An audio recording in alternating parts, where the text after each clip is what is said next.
Welcome. This is How to Protect Your Project from Start to Finish, Part 2 of 4.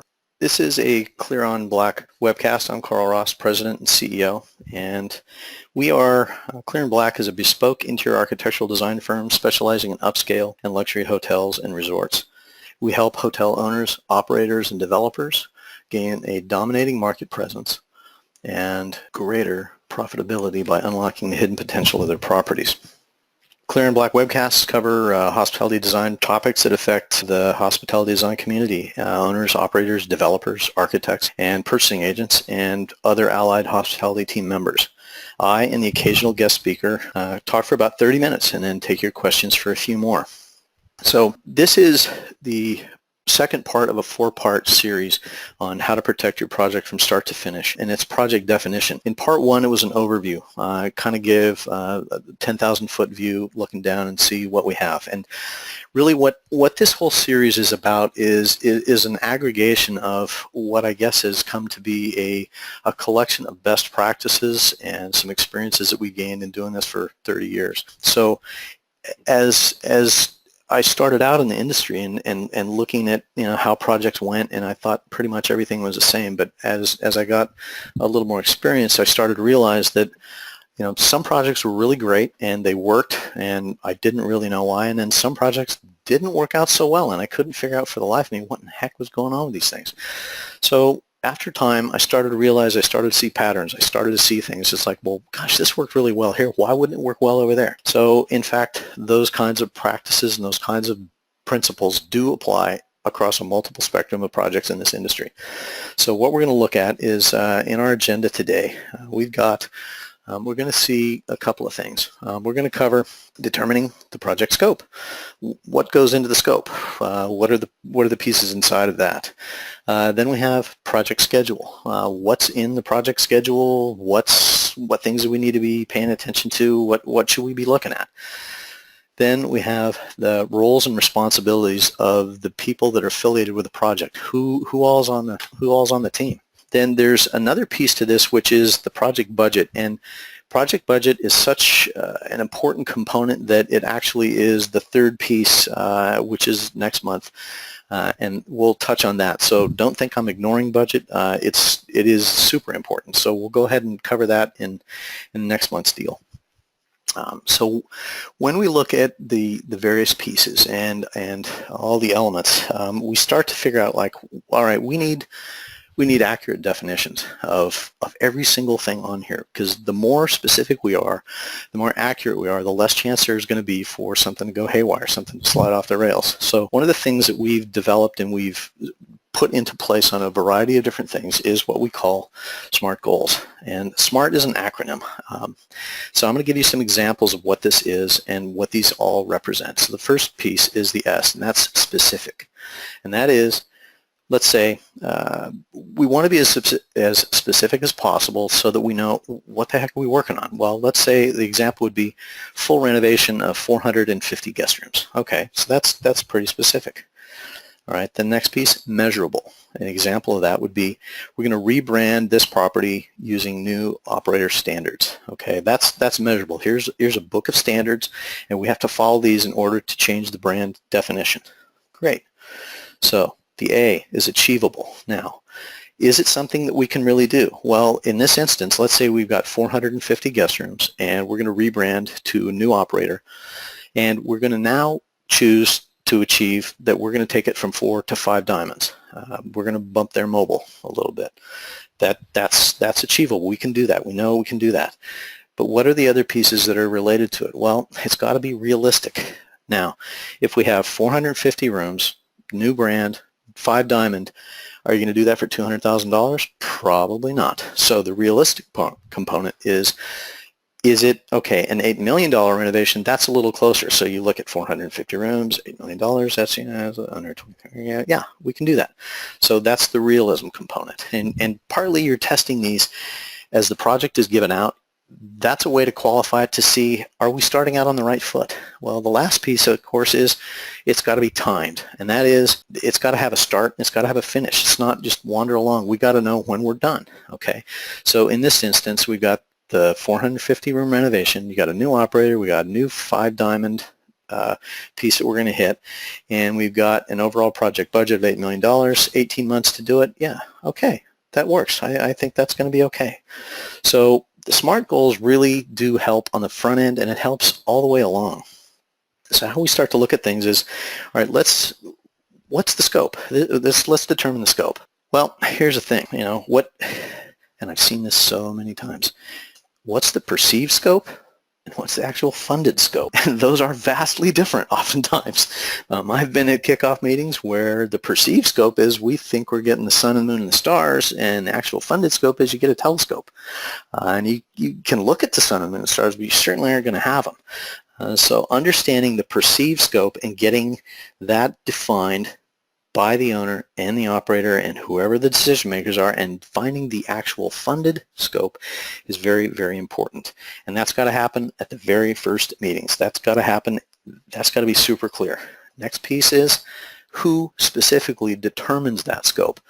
That's almost always going to be the owner. That's almost always going to be the client. So, okay, we're going to do a 450 room guest room renovation. Great, that's the scope. Is it really, or is that all of it? Well, let's see. Do you have it all covered? Well, all's pretty big. So when you think of all, well, if it's guest rooms, okay. So using the guest room example, is it soft goods and case goods? Are you gutting the bathrooms? Are you doing only case goods, or is it the full room? Are suites specifically excluded? So when you look at that, ancillary areas and connected spaces, that one can be a little slippery, because let's say you've got a ballroom and a pre-function area, and you think, yeah, we're all done. Well, the property says, but there's this outside area that is this gigantic open seating area that we use on a lawn that we're gonna have a meeting space where we're gonna do events out there. That needs to be part of that scope. Well, if it wasn't accounted for in the original definition of what the scope was, all of a sudden now you got a gap between dollars and need. So it's really important to have those ancillary areas and the connected spaces defined. The next piece is, how big is it? You gotta, and it's not just square footage, it's also room count, things like that. So what's that square footage based on? Well, is it a known set of drawings that the DOE has? The Director of Engineering's got this library, got a museum in the basement of the hotel that says, yeah, I've got everything and I know how big everything is. Well, that's great. But it can be something like the sales team has this 15th generation Xerox that says in blurred type might be something like, certain amount of square feet. So what we want to do is be able to drop that and know what is going on in terms of the overall square footage and what's that based on. So then what we have is, all right, that square footage, is it verified, and by whom? So verified square footage is a whole other animal. This is all about specificity, remember. So verified by whom? My preference is going to be somebody that knows how to run a tape measure, somebody that knows how to read a set of drawings, and that is almost always at the property level. It's going to be a DOE or somebody on his staff, because he's responsible and knows how things work. He knows how big the areas are, how tall it is. So we're looking for X and Y dimensions, and it's Z high. That's really, really important to know that. And you don't, honestly, I've seen situations where there have been staff members at the hotel level that have been put in a position of verifying something, and they're not capable. They don't have the skill set to be able to do it. So I think it's really important to get the right people doing the right verifications so that you have that. Then the next piece is, and this is a really interesting one, when does it make sense to knowingly expand the scope? And that is moving from CapEx to ROI. Well, is it ever? There's a certain philosophy that says, no way, you can't. I mean, the budget's the budget, right? But what if there is an opportunity that if you did a little bit more something, you get a whole lot more something else? Specific example is, we had a ballroom pre-function renovation project at a property. And the scope was very clearly defined. Here's the ballroom, here's the pre-function. Well, as we began to look at the plans, we noticed there was a defunct restaurant bar that hadn't been used in decades, and it was right behind one level of the ballrooms. And what we figured out was, if we could capture that space and expand it and change the usage of that space from basically dead space behind the ballrooms, we literally doubled the pre-function space. And we went to the owner and we said, hey, look at this. And they went, wow. They turned to the property and said, what could you do with double the ballroom space? He said, well, we would double the amount of meeting business that we could do. So now we take space that is basically unusable and not generating any kind of revenue, and we all of a sudden create a revenue generating space that allows them to double what the meeting business that they do. So that's a really good example of moving CapEx to ROI. So I think it's an important piece to do. So ultimately we have certain objectives, and that is, and I'm going to pull from the last webinar that loving piece that we call the big three: the budget, time, and the quality.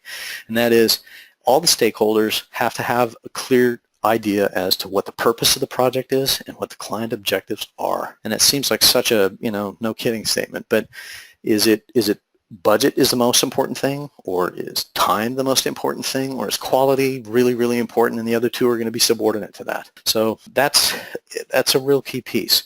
Then we have, obviously, the accuracy and the thoroughness. Those are essential. You got to have that, because without it, 500 square feet becomes 10,000 square feet, and you missed an entire area. So you got to look at that. So there's also a piece that is interesting. This is, we've been affiliated with a new type of project delivery, and it's called Lean Project Delivery. We have a couple of projects that we do this with, and that is, it's called Lean Project Delivery, and it is this is a concept that says, consider establishing conditions of satisfaction. And what that is as a team, you define the success, what success is for the team. And those are the key elements for developing and maintaining stakeholder alignment. And those conditions of satisfaction are elements that it's not necessarily a tangible thing that you think about in the regard of, yeah, we'll be on time, we'll be on budget, but it's things like this, right? Yeah, the number of months in which the project will be delivered. Do you incentivize people for coming in earlier on that? How many RFIs are you going to target for? Let's say as a collective team, you're going to shoot for a fixed number of those, because obviously RFIs are a direct relation to the quality of the documentation and the understanding of all the contractors and all the people that are building this thing.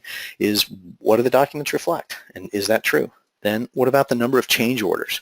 That's a biggie. Change orders can hit a job and absolutely pound an owner, and we certainly don't like seeing that stuff happen. So let's just decide what we're going to have for number of change orders. Then what about the number of punch list items, or how many pages or how many pounds of paper we're going to print trying to cover all the project punch list items.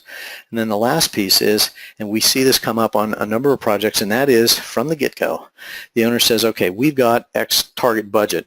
I'd like to have a certain single-digit or double-digit % savings of what the overall target budget is. And that becomes kind of a little bit of a stretch goal, because, just because the budget is, say, okay, $5 million or $2 million, doesn't mean you have to spend it all.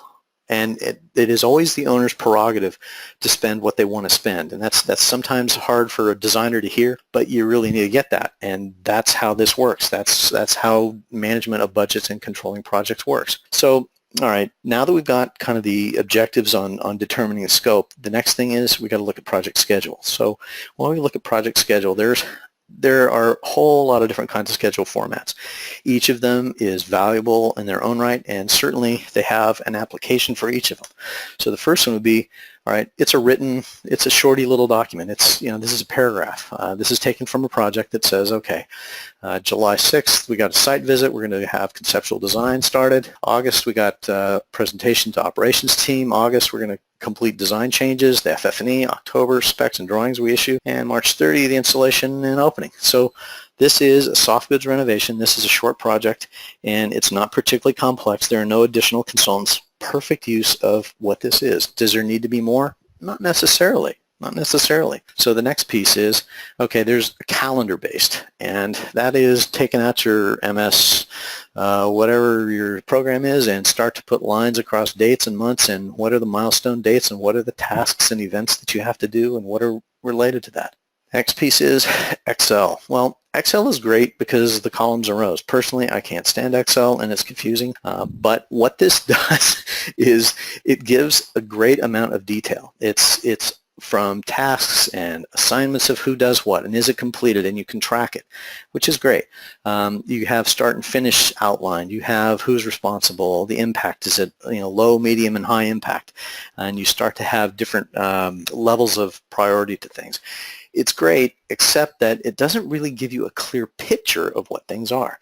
So those elements that, in terms of schedule formats, those actually start to look like this. This is a network diagram, and it shows that, let's say we got a model room package that is happening, and there is a subcomponent of that is issuing it. We've got the CDs, we got 30%, 60%. We have the FF&E specs running concurrently at 50 and 100%. The finish times are reasonably the same. So we start to see the interrelation of functions and tasks and things like that. And for the GCs on this call and the PMs on this call, I'm going to beg a little bit of forgiveness, but not everybody's in that. And by the way, we have pretty much a virtual project team on this. We have owners, operators, developers, GCs, architects, and PMs. So the last piece, and certainly is my favorite, that is the Gantt chart. And this is a beautiful thing. It has color, it has lines, it's got line weight, and it's got all kinds of information in it. So what we look at is every phase has its duration. There are subcomponents, and those are created by the individual entity or the PM to be able to do this entire project. So it's start to finish. What is everything doing? It's a really, really great tool. We put these together, and we go through and outline all those things. So this becomes a really great working tool. And this, in difference to the calendar version or the written version, all of a sudden you see, yeah. You put that up, you can track against it. It's a wonderful tool. So the next piece that I look at is, and this comes again from the lean project delivery, and that is pull planning. Now, pull planning is incredibly valuable, but it is typically focused on a single phase in the project, say schematic design, as opposed to the entire project duration. And what it is literally a wall or two or three or four walls in a fixed location, usually on the project site, and the timeline runs across left to right all the way across the room, and every single person on that project is basically tasked with coming into that room, and you figure out how long it's going to take you to do what. So the individual stakeholders identify their needs, whether it's the architect or ID or civil or drywall, whoever. It's all the sub-trades. Everybody gets to put into this. So what happens is that as this begins to evolve, certain things become known, and those durations and the sequences start to fall into the wall. Well, those things don't happen in a vacuum. And the beautiful thing about pull planning is that you start to perform what's called give-get interrelations. And that give-get is, for instance, if I need a background from the architect before I can start my layout work on all the interior spaces, that is my kickoff point. So he's got to generate, the architect has to generate the backgrounds for us to be able to do that. So in order for me to be able to finish my design and do the reflected ceilings, I have to get that to the lighting designer so that they can do the lighting design. So that's the interrelationship becomes a really strong component, and it's cool because ultimately what you do is you gain agreement on what the deliverables are, and it locks down the schedule. And it gives you that drill down detail that you cannot get any other way. And this pull planning has not been adopted by a lot of companies, and it's kind of new, but I think this is a really valuable tool that if you have the space and if you have the willingness and the team in place to do it, it's pretty good. Now, these images that I'm showing you here, these are from live projects, and you can see that in the foreground piece, this happens a lot on the GC side in terms of it can be a week out, or it can be a day out, or it's the month, and you start to see the sub-trades of who's going to get what access, things like that. So it has a lot of viability in other phases of the project other than just design. So when we look at the project phases, okay, well, we all know that, okay, there's going to be the phases. So what you have to do is you assess the project phase durations, whether it's a day, a week, or a month, all right? So we have the phases, which is diagnostic programming phase. We got schematic, we've got DD, we have CDs, construction administration, and then what happens later? Well, you've defined those first 5 phases, but you can have schedule misses. And what do I mean by schedule misses? Well, let's say that you forget review periods, and those review periods are building department, brand review, design reviews. You have to build those into those schedules. And when you start looking at that, people nowadays, with the advent of events like this, a webinar or GoToMeeting, it allows you to get consolidation rather than being dependent on travel and people being face-to-face. You can cover a lot of ground, so you can have those review periods shortened tremendously. But what about when it's things like the building department, or you've got plan review, it goes in for plan submittal, and it's like, okay, you get it kicked back. What if you don't make it through in the first round? You have to build those durations into the project schedule. The other one is, remember, document coordination. We're huge advocates on coordinated sets of drawings, and it seems like such a simple thing, but yet rarely is time allocated for it in a project schedule. Because what happens is everybody's scrambling, you're in your own silo and you're flying along and you're going to do your drawings and you kind of head down and you just keep drawing. Well, there's so much coordination that has to happen. It doesn't have to, but it's so much better if you do. So document coordination periods are really important, and I think that those happen at milestone dates. Maybe it's 30, 60, 90 in the CD process. Maybe those coordination periods, maybe you want to have the GC in the DD presentation so they know what's coming. Can we get some early pricing? Can we get some ideas put together for that? So then we've got also, what if you missed somebody entirely? Well, that was us. We had a project where we received a project schedule. It looked really great, had all the right colors, all the right line weights, and the ID was represented, except there was no FF&E in it. And our FF&E represents half of what our output is in terms of design, in terms of coordination, and in terms of deliverables. That was entirely missing in that project schedule. So huge miss and greatly impacted things. So you don't want to miss somebody. It's tough being left out.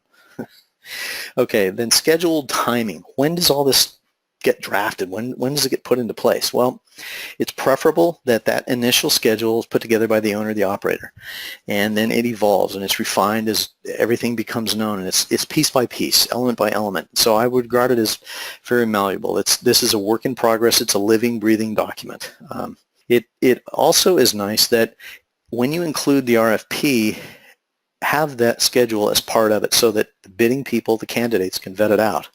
Now, the secret inside track of this is, of course, as you're looking and you're reviewing the bids and the submissions, does anybody come back with options of tightening the schedule, of changing the workflow, of reordering or redoing or shortening certain things so that you can start trimming time out of the schedule? That's something that we try and make a point of really drilling down and understanding what things are.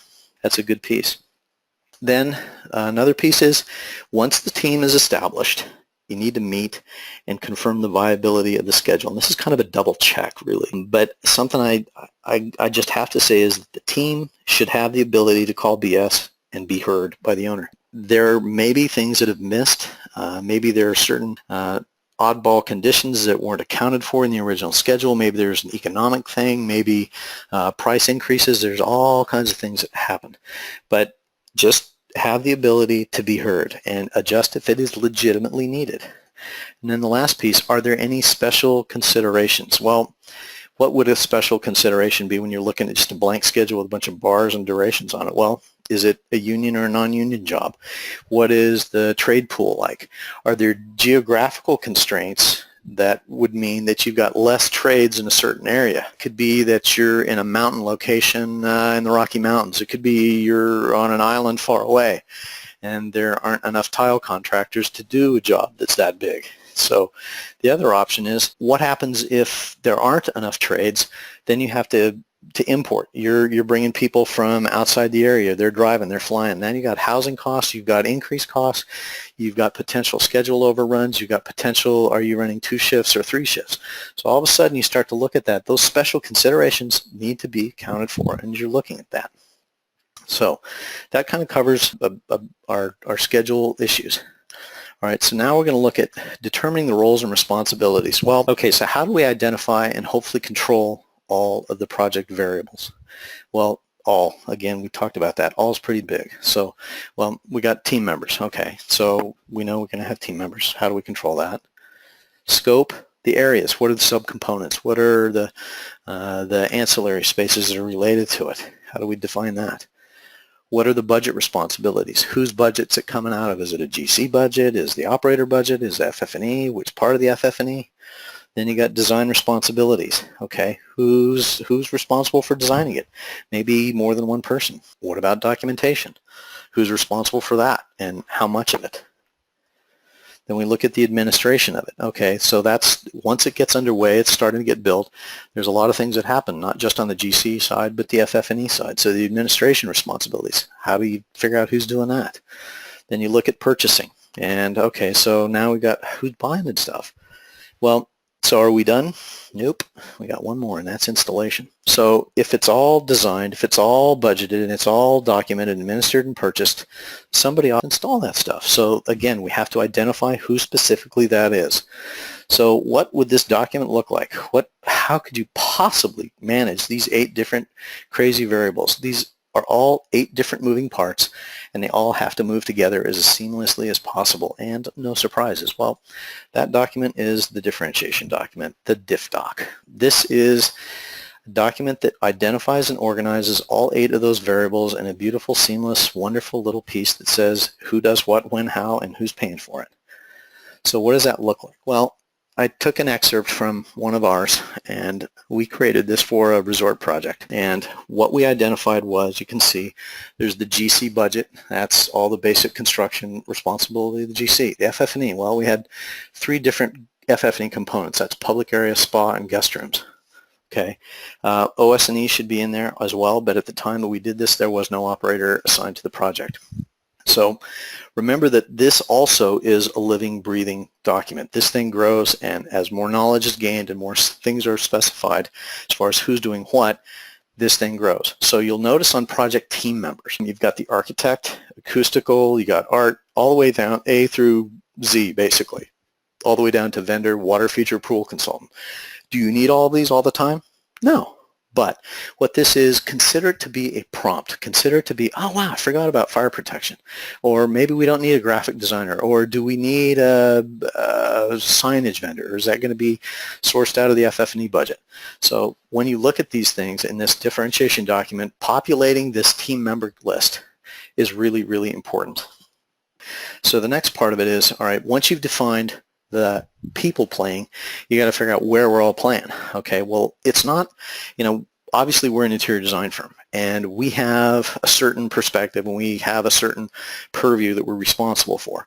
But the projects are inevitably always bigger than just us. So what we look at is, okay, here's the site work, and these aren't things that we're at all related to, almost never, but yet they still have to be spoken for, they still have to be assignments given to. So site lighting, whether it's parking lots, who's doing the striping on the traffic areas, who's doing the site paving, the pool deck, the porte cochere. So left hand side you've got the main areas, project areas, and their subcategories, and these are custom tailored. Every single project is done new and it's done fresh, and we're going to provide you all, everybody that's on this call is going to have the ability to download a fresh, clean version of this for your use. So what we have are project areas on the left, and then across the top ribbon you have the budget, you have who's responsible for that, the design, and when we look at these, inevitably there's going to be more than one party almost always assigned to it, because these are complex spaces, they're complex projects. So same thing for construction documents. Who's responsible? Well, is it the civil and the architect, or is it the landscape and the graphic designer? I don't know. That gets to be identified. And then in CA, same thing happens to that. Then you got purchasing and installation. Well, each of those being identified.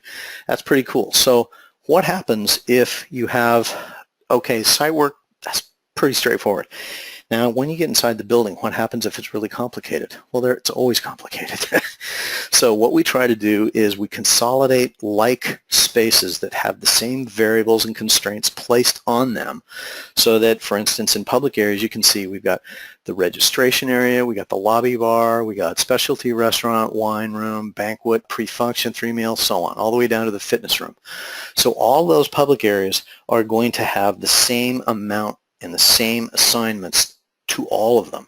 So whether it's budget, design, CDCA, whatever, and you go all the way through, and it really streamlines this process.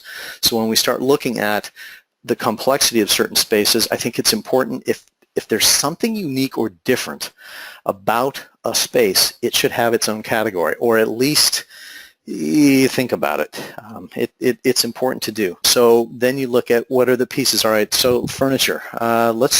If you look at item 1, furniture, artwork, and mirrors, and blocking for artwork and mirrors. Okay, blocking doesn't sound like a big deal, like who gives a hoot, right? Well, we had a project in the West Indies, and we had developed this very document for that project, and we also had general notes that said general contractors to provide blocking for millwork as well as all artwork and mirrors. Well, we're well into construction, things are framed, and they said, we don't have a number for budget for that. We're not carrying anything for blocking. And for us to do the blocking is $1.5 million for the millwork and all the artwork and the framing. The owners look at me like, help?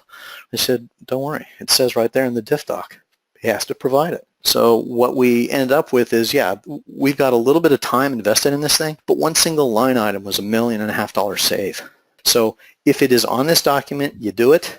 And if it's not on this document, you don't do it. So one key thing in here to remember also is that there are instances where there would appear to be duplicities, or people, certain consultants or certain team members think, oh yeah, I could do that too. Well, if you claim that turf, just make sure that you deliver on what you say you're going to do, because if you don't, then if you bite off more than you can chew, you could endanger the project and certainly the other consultants. So if you don't deliver on it and in a timely way, or if it's not in your expertise, then you probably shouldn't be doing it. So again, we talked about sometimes that could trigger expanded scope or the need for additional team members. Go ahead and understand that on the front end. So let's, as we look at the differentiation document, let's consider what the best practices are. So I think it would be a great idea if you could make the diff doc part of all contracts that you sign. I mean, I'm talking to the owners and the operators out there, because if you tie it to the GC and the architect and ID and everybody on that left-hand list that we saw a few slides back, all of a sudden everybody knows what they're doing. It's simple to have as an exhibit to a contract. So the other part of it is take time to do the deep dive and get the scope and the party assignments correct. This is not the time to be lazy. I know this is going to be bloody laborious and it's going to be tough, but again, remember that, 8 to 16 hours, depending on the project size. Yeah, it's going to take a while. It will be tedious, it will be painful, but it's going to save your bacon more than any other single document in your project control palette because of the thoroughness and the granular detail you put into it. So when you think about, oh, God, this is so agonizing, make the PM do it. Have the PM do it on the front end and create the draft so nobody has to sit around and watch him work, but it's rather you're going to be able to wrap that up and have that thing ready to be down and have people sit at it. So we're going to do a little recap here. I think SMART goals help. They help you. They're really beneficial. I would encourage everybody to use those. Determining the scope and the purpose of the project. You want to have that accuracy. You want to have the thoroughness. Know what you're doing and why. Then project schedule with phases. You determine the schedule with phases, the durations, and with the full team if possible. Last piece, determine the roles and responsibility in the diff doc format. It's a wonderful thing. Be able to sit down and create that. And as I mentioned, there's a little button on the right-hand side. Download a handout that is available for everybody on this call, and you can use that. So before we get to Q&A, I just wanted to cover the remaining 2 webinars in this series. Part 3, which is budget development. We're going to talk about the project controls, definitions, who has them, the areas of influence and accountability and compliance. Then we also have the last piece, which is communication and other issues. That's going to be a deep dive into something which is often ignored and just kind of figured out on the fly, and that's something which, with the right focus, can become a tremendously powerful tool to work communications and how they run better. We're also going to cover intellectual property issues and best practices around that. So what I'm going to do is I'm now going to take the Q&A and see if we have some interesting things coming in here. Let's see. Questions. Yeah. Okay. Question. Do you, as an interior designer, create the Gantt chart schedule? Not for the whole project. Never for the whole project. That's typically the project manager's responsibility. We do, however, generate that for our area of expertise, obviously interiors, which is then folded into the overall project. So we have that part of it, and we're able to go through and have those. Can I get the handout? Okay, if for some reason you have an issue getting the DiffDoc handout, email me and I'll make sure and get it out to you. Here's an interesting one. When you edit the DiffDoc, should we just delete a team member from the list if we don't need it? You certainly can, but for the most part, I think I would prefer you do the strikeout method so that you don't accidentally or prematurely miss someone or cut them out, because they could be things that you're going to miss. So you don't want to be in that situation where you can't do that. That list is a fantastic prompt for all the team members to double check. So that's pretty good. That's pretty good. Okay. Well, thank you all very much. What we have next on the docket is you see the upcoming webinars. And let's see, am I using specific program to manage the PM efforts? That would be, we're using Microsoft Project as far as the scheduling aspect, but PMs will use either Microsoft Project or Primavera. There's all kinds of stuff now. There's also the guys that make AutoCAD have a whole software system for tracking RFIs, for tracking submittals, for all kinds of things. So I would say that if you're looking to expand that and use it internally, you could do a little bit of a Google search and find out and get some recommendations from people that you know that are out there, because I know for us there's a lot of scaling issues. Some of these things are, you know, a few $100, and some of these are many thousands of dollars, are incredibly robust. So those things are available to you. I would say get out there and do some looking. You know, for as long as construction has been around, this thing is continuing to evolve, and it's a lot of fun to be involved at this point in time. Well, listen, I'm going to wrap. Thank you all very much for your participation and your questions. I think it's really cool. So take care, guys, and until the next time, be good.